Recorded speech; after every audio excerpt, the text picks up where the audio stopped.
ठाकुर जी के पाम के निशान बताओ।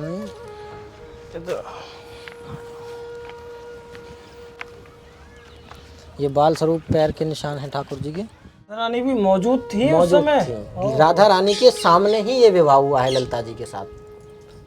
चुंदरी है, ये चुंदरी है राधा रानी की। अच्छा, ये राधा रानी की चुंदरी है। चुंदरी है। देखिए, हमें यहाँ पुजारी जी राधा रानी की चुन्नी के दर्शन करा रहे हैं इस शिला में। इस शिला को आप प्रत्यक्ष हम ठाकुर जी के 56 कटोरे के दर्शन करेंगे। बिल्कुल। अब ठाकुर जी की राधा रानी के जो भोग लगाया है राधा रानी ने 56 कटोरों में। तो मतलब ये भोग राधा रानी ने ठाकुर जी के लिए लगाया था। यहाँ भजन कर रहे थे तो एक दिन उनको किशोरी जी ने स्वप्न दिया। श्री जी ने नारायण भट्ट जी को स्वप्न हाँ, दिया कि ब्रह्माचल पर्वत पर मेरी प्रतिमा है, अच्छा, इसको प्राकट करो। पुजारी जी वो कितने वर्ष पुराने ये होंगी? ये 550 वर्ष का। 550 वर्ष पुरानी। देखिए, 550 वर्ष पुरानी धरोहर किस तरह से सजाए हुए यहाँ रखी गई है। राधे राधे, मैं हूँ चंद्र। तो दोस्तों, फिलहाल में हम अपने घर की छत पर खड़े हैं। पीछे लाडली जू का नज़ारा है। तो फिलहाल में आज का हम जो वीडियो है वह बरसाना से तकरीबन 2 किलोमीटर दूरी पर ऊंचा गांव में आपको दिखाने वाले हैं। वहाँ हमें पता चला है कि ठाकुर जी के काफ़ी वर्ष पुराने, कहें तो द्वापर के समय के जो चिन्ह है वो हम आपको आज इस वीडियो में दिखाएंगे। और एक ऐसे स्थान पर भी लिए चलेंगे कि जहाँ पर ठाकुर जी का विवाह राधा रानी से नहीं, ललिता सखी से हुआ था। साक्षात सबूत भी है। और एक शिला ऐसी है कि जब लाडली जी के महल की जो चुन्नी है, जो ओढ़नी जो हमने पहन रखी है, ऐसी ओढ़नी श्री जी की जब हवा में से उड़कर ऊंचा गांव पहुंच गई तो एक शिला में वह चुन्नी साक्षात छप गई। तो आप चलिए हमारे साथ और बरसाना से 2 किलोमीटर दूरी ऊंचा गांव की तय करते हुए हम उस वीडियो का आनंद लेंगे। राधे राधे।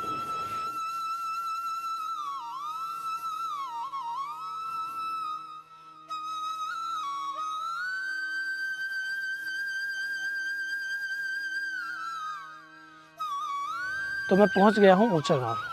ऊंचा गांव में जैसा कि मैंने अभी आपको 2 स्थान तो बताए, और आगे के स्थान में आपको बता दूं कि मैं आज आपको नारायण भट्ट जी की तपस्या स्थली दर्शन कराऊंगा। नारायण भट्ट जी वो हैं जिन्होंने राधा रानी का प्रागट किया, और उनके पास एक 500 वर्ष पुराने एक लड्डू गोपाल थे जिन्होंने ब्रज को बसाया था। मैं आज आपको इस वीडियो में उनके भी दर्शन कराऊंगा। सच बताऊं, उनकी शक्ल, उनका फेस और राधा रानी का फेस बिल्कुल सेम टू सेम मिलता है। इसलिए उनको हम लाडले ठाकुर कहते हैं और राधा रानी को लाडली सरकार कहते हैं। और मित्रों, मैं आज आपको इस वीडियो में राधा रानी की प्रिय सखी ललिता सखी के दर्शन कराऊंगा। साथ के साथ वहाँ एक ऐसी शिला है जो यहाँ के ब्रजवासी को स्वप्न में देकर वह शिला मिली। उस शिला में राधा रानी, ठाकुर जी और ललिता सखी के दर्शन हैं। जी हाँ मित्रों, आप सभी बने रहिएगा। आइए मेरे साथ, मैं आपको सबसे पहले लिए चल रहा हूँ राधा रानी की प्रिय सखी ललिता सखी का विवाह जो ठाकुर जी के साथ में हुआ था, कहें तो जिसे हम फिसलनी शिला कहते हैं, वो स्थान बिल्कुल पीछे है जहाँ पर ब्रज 84 कोस की यात्रा भी आती है। मैं आपको वहीं उसी स्थान पर लिए चल रहा हूँ। सच में ये स्थान बहुत प्राचीन है, कहें तो द्वापर के समय का ये स्थान है जिसको कि आज मैं आपको दर्शन कराने वाला हूँ। तो हम पहुँच गए हैं तकरीबन से तकरीबन ज़मीन से 50 फीट ऊँचे पर्वत पर, जहाँ पर ललिता जी का विवाह भगवान श्री कृष्ण से हुआ था। आप सोच रहे होंगे कि ललिता जी का विवाह श्री कृष्ण से हुआ था, कोई कहता है राधा रानी का विवाह, रुक्मणी जी का विवाह। जी हाँ, ऐसा प्रमाण में, शास्त्र में भी लिखा हुआ है कि ललिता जी का विवाह यहाँ बाल रूप में भगवान श्री कृष्ण से हुआ था। इसका प्रमाण और इसके जो साक्षात जो सबूत हैं वो अब मैं आपको दिखाऊँगा। तो जैसा कि आप देख पा रहे होंगे, ये जो शिला है इसे हम फिसलनी शिला भी कहते हैं। और मैं बिना समय गंवाए आपको इसके दर्शन करा देता हूँ। यहाँ की जो लीला है बड़ी ही विशेष लीला है, आपको सच में जब सुनोगे ना आनंद आ जाएगा। आइए आप मेरे साथ। यहाँ पर जैसा कि देख पा रहे होंगे कि हमें चढ़ते ही ना यहाँ कितने महावर जैसी होती है, कहते हैं ना मेहंदी और महावर जैसा, हमें गुलाल ऐसा हमें यहाँ देखने को मिल रहा है। अभी हम यहाँ के जो पुजारी जी हैं उनसे यहाँ की लीला हम विस्तार से समझेंगे। आइए आप। तो पुजारी जी राधे राधे। राधे राधे भैया, आपका स्वागत है हमारे चैनल पर। तो आज हम हमारे सभी भक्त इस शिला और इस बिहावले की लीला आपसे सुनना चाहते हैं, और हमें विश्वास है इस लीला को सुनकर सच में बहुत आनंद आने वाला है। जी बिल्कुल। ये जिस स्थान पर आप खड़े हो, इस पर्वत का नाम है सखीगिरी पर्वत। सखीगिरी पर्वत। सखीगिरी पर्वत इसे इसलिए कहा जाता है कि सभी जो अष्ट सखियाँ हैं राधा रानी की, आपने अष्ट सखियों के बारे में सुना होगा, ये सबसे महत्वपूर्ण अष्ट सखियाँ हैं राधा रानी की, और उनमें सबसे प्रिय जो हैं ललिता जी हैं, और इन अष्ट सखियों में सबसे प्रधान भी हैं। जिन्हें राधा रानी का गुरु भी कहा जाता है, सखी भी कहा जाता है, और आज की भाषा में कहें तो राधा रानी की मैनेजर भी कहा जाता है। जय हो।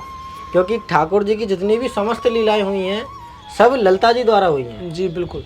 और इस स्थान को कहा जाता है बिहावला, जहाँ ललता जी का और ठाकुर जी का विवाह हुआ है, जिसके प्रमाण आज भी आपको देखने को मिलेंगे।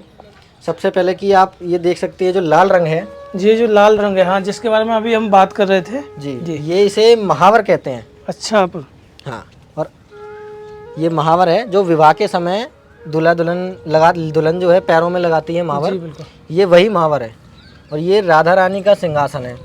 अच्छा। अब आपको सबसे पहले दर्शन कराते हैं फिसलनी से लाके। अच्छा, आप पीछे देखिए। देखिए पुजारी जी, हमें पहले फिसलनी शिला के दर्शन और यहाँ की लीला बताएंगे। ये फिसलनी शिला है जी। इस एक शिला के, ये पूरी शिला है ये। अच्छा। इस एक शिला के 3 नामकरण हैं। तो प्रथम नामकरण है चित्र विचित्र शिला। चित्र विचित्र शिला इसे इसलिए कहा जाता है कि आप ये निशान देख रहे होंगे, किसी जगह गहरे लाल निशान हैं, हल्के पीले निशान हैं, ये चित्र विचित्र निशान बने हुए हैं। पुजारी हम यहाँ जा सकते हैं यहाँ? हाँ बिल्कुल जा सकते हैं। आप देखिए, जैसा कि देखिए हमें ये बता रहे हैं पुजारी जी कि यहाँ जो निशान है वो कई तरह के हैं। जैसे कि देखिए यहाँ गहरे हैं, यहाँ हल्के हैं, यहाँ कुछ ज़्यादा है, यहाँ कुछ मतलब अलग अलग तरह के जो निशान है वो इस शिला में हमें देखने को मिल रहे हैं। चित्र विचित्र से इसलिए कहा जाता है कि ठाकुर जी इस जगह पर बैठकर मिट्टी के खिलौने बना रहे थे। अच्छा। और थोड़ा सा ऊपर यहाँ अष्ट सखियाँ बैठी हुई थी, वो अपने पैरों में महावर लगा रही थी। अच्छा। तो महावर का पानी जो है हाथ से छूट गया बैठे बैठे, जैसे बच्चों के हाथ से छूट जाता है। ये बालपन की लीला है। ठाकुर जी उस वक्त 22 दिन के थे जब ये लीला करी थी ठाकुर जी। 22 दिन के थे? 22 दिन के थे। बाल लीला हुई है यहाँ, दिव्य लीला। तो महावर का पानी जो है हाथ से जब छूटा है तो छूटकर ठाकुर जी के पैरों में आ गया और ठाकुर जी के पैरों में से होते हुए मिट्टी के खिलौनों में चला गया है। तो जब मिट्टी के खिलौनों में पानी गया है तो मिट्टी के खिलौनों में पानी जाने के कारण मिट्टी के जो खिलौने थे वो आड़े टेढ़े हो गए। मिट्टी के खिलौनों में पानी जाएगा तो बिखर जाएंगे, उनका आकार बदल जाएगा। तो ब्रज भाषा में बिखरी हुई चीज को, आड़ी टेढ़ी चीज को चित्र विचित्र कहा जाता है। बिल्कुल सही बात। इसलिए प्रथम नामकरण इसका चित्र विचित्र शिला है। दूसरा नामकरण है इसका महावर शिला, आलता पहाड़ी। क्योंकि ये महावर आलता पहाड़ी, क्योंकि हाथ से फिसला है, महावर छूटा है तो इस पर महावर लग गई, ये महावर के निशान है। पुजारी जी, ये महावर हमेशा ऐसी ही रहती है? ऐसी ही रहती है ये, देखिए पूरे साल ऐसी की ऐसी रहती है। ऐसी रहती है। चाहे कोई धोएगा तो भी यहाँ का रंग महावर लाल जैसा रहेगा? बिल्कुल, आप इसको कितना भी रगड़ लीजिए ये महावर नहीं छूटेगी, नहीं छूटेगी, इसका रंग नहीं जाएगा। ये कुदरती है, जब ठाकुर जी ने स्वयं यहाँ लीला करी थी उस वक्त के निशान है ये। अब तीसरा नामकरण है इसका फिसलनी शिला। ठाकुर जी ने देखा अचानक पहाड़ों में पानी कहाँ से आ गया। कोई जमीन पर होती तो चलो कोई बच्चा बिखरा दे या नदी का आ जाता है, लेकिन पहाड़ों पर तो बारिश के सिवा आ नहीं सकता पानी। तो उस समय बारिश भी नहीं हो रही थी। अब ठाकुर जी का बाल स्वरूप है एकदम, देखा अचानक पानी कहाँ से आया तो खड़े हो गए। अब जैसे ही खड़े हुए तो पानी की वजह से फिसल गए गोपाल। अब जैसे ही फिसले हैं तो पीछे पीछे अष्ट सखियाँ फिसलने लगी हैं कि तो गोपाल तो यहाँ खेल रहे हैं। इसलिए यहाँ पर फिसलनी शिला इसका नामकरण हुआ है। अब आप इसको प्रत्यक्ष में देख सकते हो कि पूरे पर्वत पर कहीं आपको ऐसा पत्थर देखने को नहीं मिलेगा, कहीं ऐसी फिसलनी शिला देखने को नहीं मिलेगी। देखिए प्रमाण है। इस शिला पर फिसलने का सच में बड़ा ही सौभाग्य से मिलता है, क्योंकि इस शिला पर स्वयं ठाकुर जी फिसले थे। और ठाकुर जी जब बहुत छोटे थे तब ऐसे फिसलते थे और नीचे की ओर होते हुए यहाँ से सीधा नीचे निकल जाते थे। और जब ठाकुर जी जब फिसले तो साथ के साथ जो सखियाँ थी उन्होंने सोचा जब गोविंद इस शिला पर फिसल रहे हैं तो हम भी इस शिला से फिसलेंगे। देखिए, अब आपको हमने बताया कि जैसे कि यहाँ पर महावर शिला है, महावर आलता लगी है यहाँ पर। तो अब ठाकुर जी ने कहा कि यहाँ तो आलता बिखर गई। ठाकुर जी ने कलयुग के लिए ये पूरी लीला रची। यहाँ पर ये लीला यहाँ से शुरू होती है और देह कुंड तक जाती है। यहाँ पर आलता पहाड़ी जो आलता गिरा है, ठाकुर जी ने कहा यहाँ तो आलता गिर गया, यानी कि विवाह का उत्सव सा एक प्रकार का हो गया, माहौल सा हो गया। ठाकुर जी ने दिव्य लीला करी, ललिता जी के संग विवाह संस्कार किया।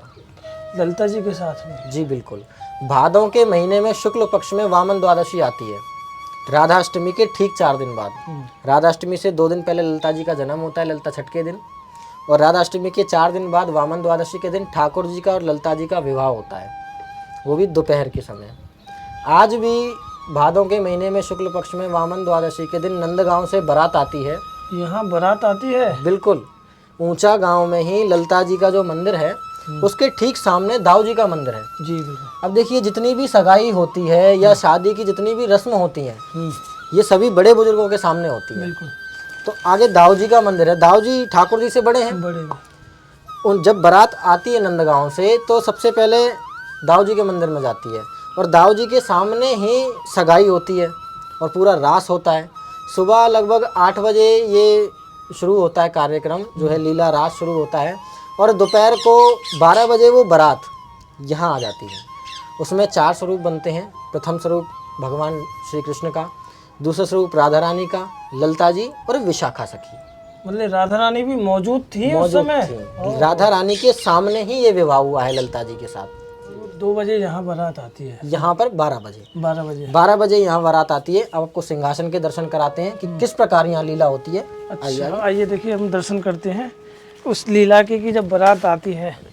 ठाकुर जी को और ललता जी का जो विवाह होता है वो इस जगह पर। अच्छा, मतलब ठाकुर जी और ललता जी यहाँ इस जगह पर विवाह होता है। देखिए, हम आपको साक्षात दिखाने वाले हैं कि यहाँ पर राधा रानी और विशाखा सखी वहाँ होती है, यहाँ ललता जी और भगवान श्री कृष्ण का विवाह होता है। अच्छा प्रभु, उनके सामने राधा रानी के सामने ही विवाह होता है। प्रभु यहाँ कोई निशान भी है जैसे कि ये देखिए, देख सकते हैं। देखिए ये अष्टोत्तर माला है। अच्छा, ये माला है, भगवान गले में धारण करते थे जो। अच्छा, तो ये एक बाल स्वरूप खेलते समय यहाँ माला टूटकर गिर गई थी। देखिए हम मालाओं के जो टूटी हुई माला के निशान भी हैं यहाँ, मोतियों की तरह से ये सब माला है। तो जब विवाह होता है तो विवाह के समय एक ग्रंथ निकाला जाता है जिसे शाकाचार कहते हैं जी। तो उस ग्रंथ के द्वारा ही ठाकुर जी का विवाह ललता जी के साथ मान्य होता है। उसका एक नियम है कि वो साल में एक ही बार निकलता है। अच्छा, ठाकुर जी के विवाह के समय, जो कि ठाकुर जी के पास इस विवाह को पढ़ने का सौभाग्य हमें प्राप्त होता है। ललता जी के वंश के पुरोहित कहलाते हैं। जी। पीढ़ी दर पीढ़ी हमारी जो बड़े बुजुर्ग हैं, वंशज हैं, वो ठाकुर जी के समय से विवाह कराते आ रहे हैं। तो अब जब ठाकुर जी देखो घर में जब जमाई आता है तो सबसे पहले पैर धोए जाते हैं, उनके चरण कमल धोए जाते हैं। अब यहाँ पहाड़ पर जब ठाकुर जी ने विवाह लीला करी तो यहाँ पर जल तो उस समय था नहीं, तो ठाकुर जी ने पुष्कर जी का आवाहन किया चरण धोने के लिए। तो स्वयं जो है ऊपर आपको इसी पहाड़ पर थोड़ा सा ऊपर पुष्कर कुंड के भी दर्शन, पुष्कर कुंड भी है ऊपर? बिल्कुल, जब ठाकुर जी के जिससे चरण कमल धोए गए हैं। ऊपर पुष्कर कुंड है, आगे 56 कटोरे हैं, राधा रानी की चुनरी के निशान हैं। तो देखिए ये सब हम वीडियो में देखेंगे कि साक्षात भगवान श्री कृष्ण ने पुष्कर जी को याद किया, वो यहाँ पर पुष्कर कुंड भी है। आइए हम चलते हैं वहाँ दर्शन कराते हैं।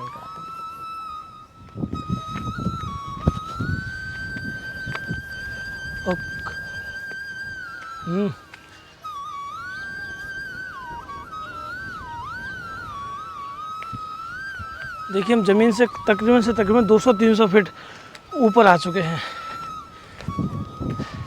धड़कनें तेज़ हो गई क्योंकि बहुत ऊंचाई है, रास्ता बड़ा खतरनाक है। ये पुष्कर कुंड है।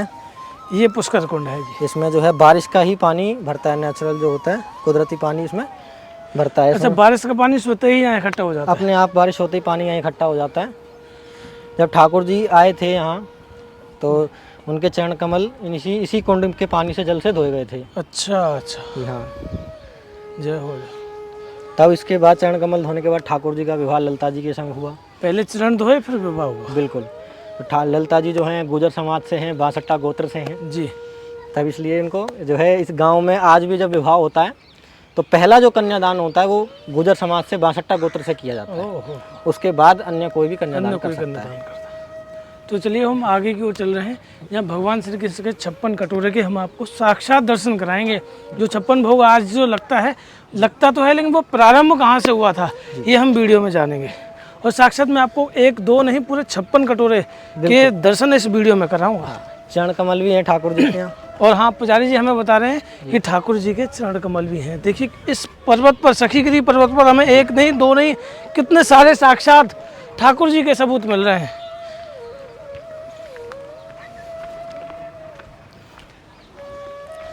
ये देखो ठाकुर जी के पाम के निशान बताओ।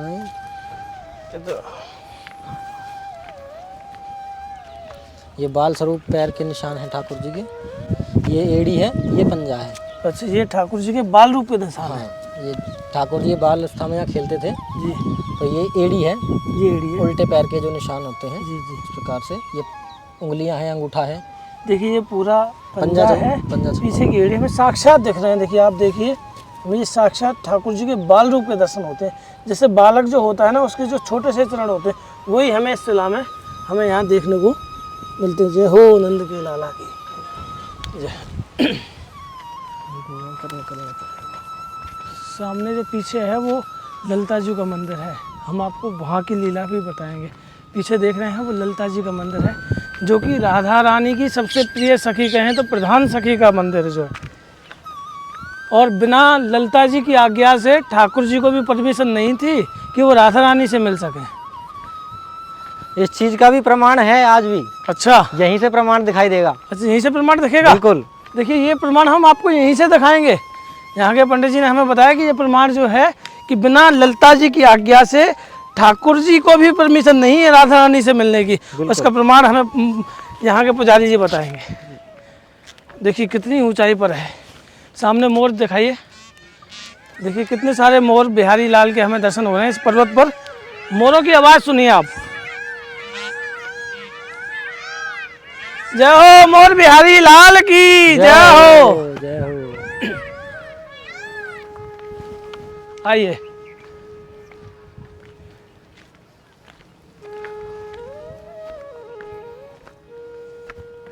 चुंदरी है, ये चुंदरी है राधा रानी की। अच्छा ये राधा रानी की चुनरी है। चुंदरी है। देखिए हमें यहाँ पुजारी जी राधा रानी की चुनरी के दर्शन करा रहे हैं इस शिला में।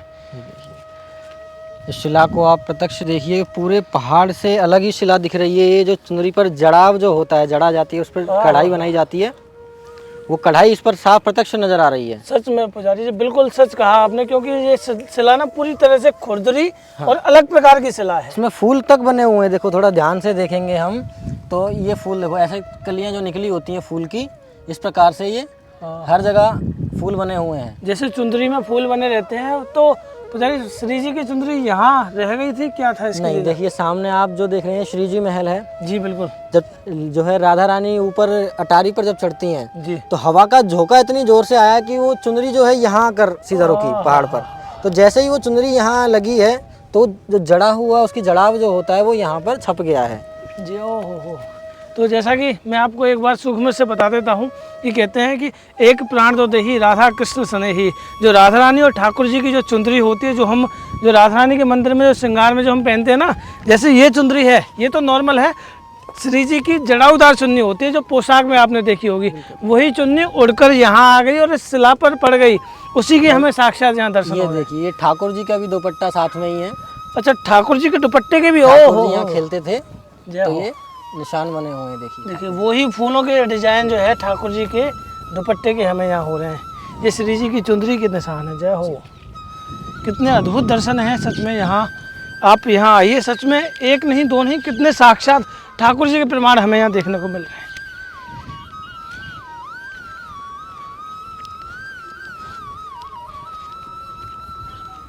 तो पुजारी अब हम ठाकुर जी के 56 कटोरे के दर्शन करेंगे। बिल्कुल। अब ठाकुर जी की राधा रानी के जो भोग लगाया है राधा रानी ने 56 कटोरों में।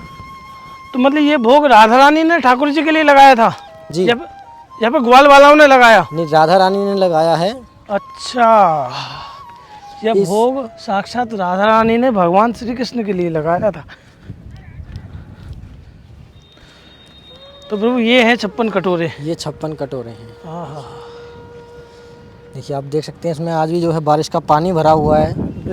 छोटे बड़े कटोरे हैं अलग अलग प्रकार के। तो प्रभु जी पूरे 56 है? हाँ, ये पूरे 56 हैं। कुछ छोटे हैं कुछ बड़े हैं। अच्छा। कलयुग अनुसार धीरे धीरे ये चिन्ह जो हैं समाप्त हो रहे हैं, क्योंकि ये खुले दर्शन है। खुले दर्शन और कलयुग में पाप भी इतना बढ़ रहा है जी कि लोग जो है आजकल 84 कोस जो यात्रा कर रहे हैं, तीर्थ धामों पर जो है पिकनिक के तौर पर आते हैं। तो इन सब चीज़ों का प्रभाव भी पड़ता है। इस प्रकार अब भी ये 56 कटोरे ही हैं, लेकिन कुछ छोटे हैं कुछ बड़े हैं।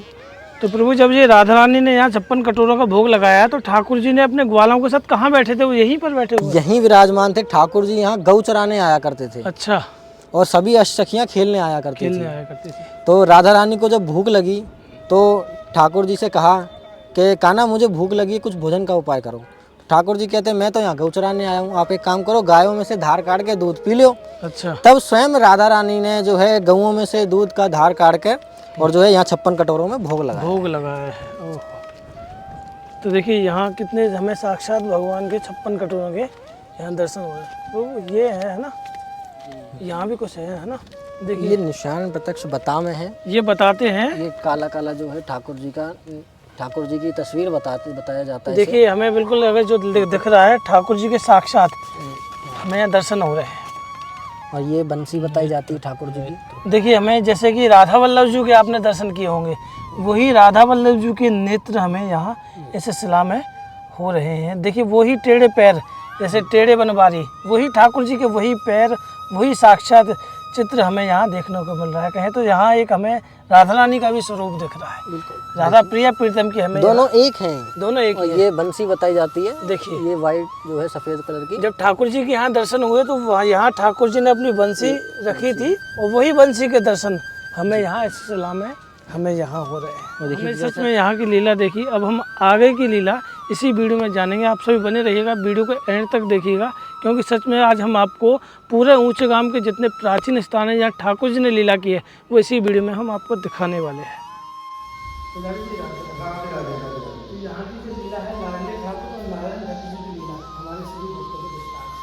जो अभी नीचे देख रहे हैं ये वो ठाकुर है जो नारायण भट्ट जी के साथ साउथ आए थे, जिन्होंने बताया कि बरसाना है, ये नंदगांव है। ये ठाकुर ही भट्ट जी को बोल बोल के बताते रहे, भट्ट जी उस जगह का नाम लिखते रहिए, ये बोलकर बताते ये थे? बोल के। इसलिए इनका के अमुक ठोर बोल के बता रहे, बोल बोल के बताया, जैसे हम और आप बोध कर रहे हैं ऐसे बोल बोल के बताया, ना काऊ खंडन कियो कि किसी ने फिर उस पर ऑब्जेक्शन नहीं किया। जैसे भट्ट जी ने लिख दिया कि बरसाना ये नंदगांव, तो किसी ने उस पर ऑब्जेक्शन नहीं किया। तो ये वो ठाकुर है जो नीचे विराजमान है, लाडले। भट्ट जी इसको लाडले कहते थे। दाऊ जी और रेवती जी जो आप देख रहे हैं ऊपर, ये बरसाना में जो दर्शन करते हैं लाडली के, उनसे पहले प्रागट है इनका, दाऊ जी का। दाऊ जी का इनको प्रागट किया। फिर बरसाना में जो आज दर्शन करते हैं राधा रानी के, वो भी भट्ट जी के द्वारा प्रागट है। जो राधा रानी प्रागट है वो नारायण भट्ट जी के द्वारा। इनको जो नीचे गोपाल जी हैं, इनको भट्ट जी लाडले कहते थे जी, और लाडली को बरसाना में उनका नाम लाडली रख दिया। अब आप यहाँ दर्शन कर लीजिए, लाडली जी का मुख चेहरा देख लीजिए, मुख, और किशोरी जी का बरसाना में जो आज लाडली जी है उनका देख लीजिए, कहीं तो कोई डिफरेंस नहीं है, दोनों का सेम स्वयं में देख लीजिए चाहे कभी। बिल्कुल। हाँ, ये और जहाँ आप खड़े, ये भट्ट जी की रेजिडेंसी, निवास स्थान, कि ब्रज प्रागट करने के बाद भट्ट जी ने यहाँ के निवास स्थान बना लिया था अपना। पीछे जो झाड़ी है जी, झाड़ी के नीचे रहते थे। ये मकान और ये उस समय कहाँ था, और झाड़ी के नीचे ही तपस्या करना और वो करना। इसलिए जब भट्ट जी की बात का किसी ने ऑब्जेक्शन नहीं किया, खंडन नहीं किया, तो उस समय भट्ट जी को फिर नारद जी का अवतार माना गया। भट्ट जी, नारद का अवतार भट्ट जी के, जैसे कि नारद जी की कोई बात खंडित नहीं होती, ऐसी भट्ट जी की भी कोई ना काहू खंडन कियो। ब्रजभूमि उपासक भट्ट सो रुच पच हरि एक ही कियो, कि बड़ी रुचि के साथ प्रभु ने, स्वयं प्रभु ने भट्ट जी को ब्रज के लिए प्रागट किया था। ये है यहाँ तो की। प्रभु जैसे राधा रानी का प्रागट हुआ तो लाडले ठाकुर को नारायण भट्ट जी ने क्या स्वप्न दिया, क्या आदेश? नहीं, लाडले तो ठाकुर साउथ से साथ आए थे नारायण भट्ट जी के साथ। दाऊ जी को प्रागट करने के बाद नारायण भट्ट जी यहाँ निवास स्थान है, जब मैं बता रहा हूँ आपको, यहाँ भजन कर रहे थे, तो एक दिन उनको किशोरी जी ने स्वप्न दिया। श्री जी ने नारायण भट्ट जी को स्वप्न हाँ, दिया कि ब्रह्माचल पर्वत पर मेरी प्रतिमा है, अच्छा, इसको प्रागट करो। श्री तो जी ने स्वप्न दिया तो किशोरी, तो भट्ट जी ने कहा कि हम जुगल उपासक हैं, इसलिए भट्ट जी ने उनको प्रागट किया किशोरी जी को ब्रह्म मुहूर्त में। जी, प्रातःकाल। हाँ, प्रातः काल में जब प्रागट कर दिया तो भट्ट जी ने उनका, जब तुमने मुझे प्रागट कर दिया तो मेरा कुछ नाम तो रखो। बिल्कुल सर। तो भट्ट जी ने सबसे पहले किशोरी जी को बेटी कहा है, कुल बोल बेटी तेरा नाम लाडली, वो लाडले मेरे साथ है, तेरा नाम बेटी लाडली। उस दिन से बरसाना में आज जो हम दर्शन कर रहे हैं वो वही लाडली है जो नारायण भट्ट जी के द्वारा प्रागट विग्रह है। इसलिए बरसाना का जो मुख्य जो मंदिर है उसे मंदिर श्री लाडली जी महाराज इसीलिए कहा जाता है, क्योंकि जो लाडली जो नाम है वो नारायण भट्ट जी द्वारा दिया गया है। तो पुजारी जी, जैसे आपने बताया कि ये रेजिडेंसी है नारायण भट्ट जी की, तो उनके कोई प्रागट, उनके यहाँ रहने के कोई सबूत साक्षात, जैसे कि थोड़े जैसे चित्रपट उन्हीं उसी समय की है, झाड़ी है पीछे, पीछे झाड़ी भी उन्हीं के साथ हाँ, है, और उनकी चरण पादुका भी चरण आज पादुका है आज भी। वो आप हमें एक बार दर्शन कराइए। देखिए, हम आपको उस समय की नारायण भट्ट जी की चरण पादुका के दर्शन कराते हैं। तो पुजारी जी, वो कितने वर्ष पुराने ये होंगी? ये 550 वर्ष का 550 वर्ष पुराने। देखिए, 550 वर्ष पुरानी धरोहर किस तरह से सजाए हुए यहाँ रखी गई है, आप देख रहे होंगे। श्री श्री नारायण भट्ट जी महाराज संस्थापक पीठाधीश ब्रजाचार्य पीठ की भजन स्थली, ये भजन स्थली के नाम से यह जानी जाती है। और सामने आप जो दर्शन कर रहे हैं वो है हमारे नारायण भट्ट जी। श्री श्री गोस्वामी नारायण भट्ट जी महाराज। फिर उनके जो और भी जो विवरण है जैसा कि देख पा रहे हैं, ऊंचा गांव श्रीधाम बरसाना मथुरा उत्तर प्रदेश, जन्म सन 1488, गोलकवासी सन 1613। तो पुजारी जी यहाँ जो आप बता रहे हैं ये चरण पादुका, ये चरण पादुका उसी समय उसी समय उसी समय भाई हम 3-4 पीढ़ी हमारे बाबा के टाइम से सुनते आ रहे हैं। अच्छा, हरिगोपाल जी जो बाबा थे हमारे, जी, उनकी समय से सुनते आ रहे हैं बेटा ये नारायण भट्ट जी की चरण पादुका। चरण पादुका। तो प्रभु जब कुल मिलाकर जो नारायण भट्ट जी की चरण पादुका ही एक निशानी इस है समय, हाँ, जो इस समय यहाँ मौजूद है। आप क्या वो झाड़ी है, क्या वो झाड़ी है। हाँ, बस। तो नारायण भट्ट जी ने आपको ये चरण पादुका एक तरह से धरोहर के रूप में यहाँ, हाँ, ये पूर्वजों के समय से एक धरोहर के रूप में ही है। तो आप जो हमारे नारायण भट्ट जी के भी दर्शन कीजिए, और जिन्होंने ही साक्षात श्री जी को प्रकट किया था, और उन जिन्होंने ही पूरे ब्रज को, पूरे ब्रज मंडल में, तो ब्रज में कौन कौन सी जगह इन्होंने प्रकट पूरा टोटल 84 कोष। अच्छा, जैसे कि राधा रानी हुई। हाँ, नहीं जैसे इनके द्वारा राधा रमन जी प्रागट है, इनके द्वारा अच्छा, दाऊ जी है, दाऊ जी है, इनके द्वारा बहुत विग्रह प्रागट है बहुत। भट्ट जी के द्वारा। और ब्रज तो पूरा ही प्रागट है, जो आज हम लीला देख रहे हैं, रास लीला, वो भी भट्ट जी के द्वारा ही स्थापित है दोबारा। तो इन्होंने ब्रज परिक्रमा करी 84 कोष की 84 कोष की जो आज हम परिक्रमा कर रहे हैं। भट्ट जी ने परिक्रमा 2 लिखी, एक ब्रज परिक्रमा और एक वन परिक्रमा। वन परिक्रमा, अच्छा, ब्रज परिक्रमा और वन परिक्रमा। भट्ट जी ने ही समस्त कुंडों कुंकार ये करके पूरा पूरा पूरा ब्रज भटकुंड मिला के एक भट्ट जी ने ब्रजवासियों को ब्रज से बाहर जाने को, वैसे ठाकुर जी ने मना किया है, स्वयं ठाकुर जी ने। त्रिवेणी कूप भी यही स्थापित है पास में समाधि में, जहाँ 125 वर्ष की अवस्था में 1 साल पहले इन्होंने अपने भक्तों से कह दिया था कि मैं वामन द्वादशी के दिन, जो भादों में आती है, जिस दिन वामन भगवान का प्रागट उत्सव है, उस दिन मैं परम धाम समाधि लूंगा। 1 साल पहले, 1 साल पहले डिक्लेयर कर दिया था इन्होंने अपने शिष्यों को। यहाँ तीर्थराज आए थे, वो भी इनके प्रयागराज इनसे दीक्षांत में हार गए थे। तो यूँ करके ये भट्ट जी का उसी समय का, इन्होंने वामन ग्रंथ लिखे हैं। तो अच्छा, वामन ग्रंथ लिखे हैं। भट्ट जी की आप देख रहे होंगे जो आयु है 1488 से 1613, कुल मिलाकर 125 वर्ष की आयु तक भट्ट जी ने यहाँ समाधि ली। तो भैया ये चित्रपट हाथ से बना हुआ, उस समय तो कोई पेंटिंग नहीं थी, हाथ की पेंटिंग, हाथ की बनी। और ये जो ग्रंथ जो है इसके ये ब्रज भक्ति विलास, ब्रज भक्ति विलास, ब्रज के ऊपर जो इन्होंने ग्रंथ लिखा, इसमें टोटल ब्रज का लिखा है। तो जैसा कि अभी हम पीछे जो पर्वत देख रहे हैं, सखीगिरी पर्वत, यहाँ से हमने अभी आपको दर्शन कराए। और फिलहाल में हम मौजूद हैं अटोर पर्वत, ऊंचा गांव। ये है राधा रानी की सबसे प्रिय सखी ललिता सखी का मंदिर। यहाँ की जो लीला है, क्योंकि ये सबसे प्रधान सखी है, और इस प्रधान सखी के दर्शन के बिना ये हमारा वीडियो अधूरा है। तो हम ललिता जी के दर्शन और यहाँ की जो ललिता जी की जो लीला है वो विस्तार से यहाँ के पुजारी जी से जानेंगे। आइए आप हमारे साथ।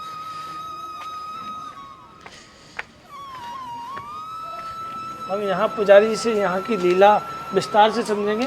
और यहाँ पर एक शिला है जिसके बारे में पुजारी जी हमें विस्तार से बताएंगे कि यह शिला कैसे प्राप्त हुई और इस शिला का क्या चमत्कार हुआ। पुजारी जी राधे राधे। राधे राधे भैया। तो सबसे पहले हमें श्री जी की सबसे प्रिय सखी ललिता सखी की लीलाएं बताइए। जी बिल्कुल। देखिए, जिस स्थान पर आप खड़े हो इसका नाम है अटोर पर्वत। ये ललिता सखी की जन्मस्थली है और ये ललिता जी के दर्शन हो रहे हैं। सामने ठाकुर जी विराजमान हैं, राधा रानी विराजमान हैं। 2 मिनट।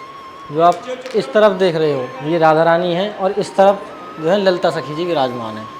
ठाकुर जी की समस्त लीलाएं जो हुई हैं सब ललिता जी के द्वारा ही हुई हैं। तो ठाकुर जी जब राधा रानी से जो भी लीलाएं करते थे, रास हुआ या कोई विहार हुआ, तो पहले ललिता जी से आज्ञा लेते थे। ललिता जी की आज्ञा से ही ठाकुर जी की समस्त लीलाएं पूर्ण हुई हैं। और ठाकुर जी का और ललिता जी का इस गाँव में विवाह होता है, जो कि भादों के महीने में शुक्ल पक्ष में वामन द्वादशी के दिन होता है। और आप शिला के जो दर्शन कर रहे हैं सामने, ये देखिए जो शिला है, इस शिला में स्वयं जो है ठाकुर जी के दर्शन होते हैं। इसी शिला में ठाकुर जी के दर्शन है और ललिता जी के दर्शन है। ये देखिए, आप पैर प्रत्यक्ष देख सकते हो। ये ठाकुर जी हैं। हाँ, ललिता जी हैं, राधा रानी ललिता जी है और राधा रानी है। देखिए। कहें तो पुजारी जी हमें बता रहे हैं कि राधा रानी, ललिता जी और और साथ ही साथ ठाकुर जी के दर्शन हमें ऐसे शिला में हो रहे हैं। देख सकते हैं हाथ जैसा कि बंसी पकड़ते अच्छा, ये हैं, बंसी का हाथ है। ये ठाकुर जी के पैर जैसे कि एक पैर के ऊपर पैर होता है, जी जी। इस प्रकार से प्रत्यक्ष प्रमाण पुजारी दिखाई जी, दे रहा है। यह जो शिला है कितने वर्ष पहले प्राप्त की गई और क्या इस शिला का चमत्कार हुआ? ये तो प्रभु बहुत पुरानी शिला है, कितनी पुरानी है इसको तो नहीं कह सकते कितनी पुरानी शिला है। और ये प्रकट इस प्रकार हुई है कि एक भक्त को दर्शन दिए थे ललिता जी ने या फिर राधा रानी ने? स्वयं ललिता जी ने, अच्छा, ललिता जी ने दर्शन दिए कि इस जगह जो है ये दर्शन आप देख सकते हो कि इस जगह मेरे वहाँ दर्शन हो रहे हैं, आप इस शिला को लेकर आइए, इधर स्थापित कीजिए। इस प्रकार ये मंदिर में जो है शिला स्थापित की गई है। और ये इसमें प्रत्यक्ष प्रमाण हमें देखने को मिलता है, स्वयं ठाकुर जी के दर्शन होते हैं हमें ललिता जी के साथ, राधा रानी के साथ, ये प्रमाण है। अच्छा, स्वयं जो कि स्वप्न में आकर महारानी ने हमें बताया है। ललिता जी का क्या कार्य था श्री जी की सेवा में? इनकी पान सेवा थी, जो पान बीड़ी सेवा होती है, जो श्री जी को सबसे ज़्यादा प्रिय है। तांबुल सेवा ठाकुर जी के लिए। अच्छा, ठाकुर जी की सेवा में रहती थी। राधा रानी की अष्ट सखियाँ हैं, अष्ट सखियों में जो सबसे प्रिय हैं, जो सबसे मेन सखी हैं, प्रधान सखी हैं, वो ललिता जी हैं। ललिता जी राधा रानी की गुरु भी कहलाती हैं ये, और चचेरी बहन भी कहलाती हैं ये, और सखी भी कहलाती हैं।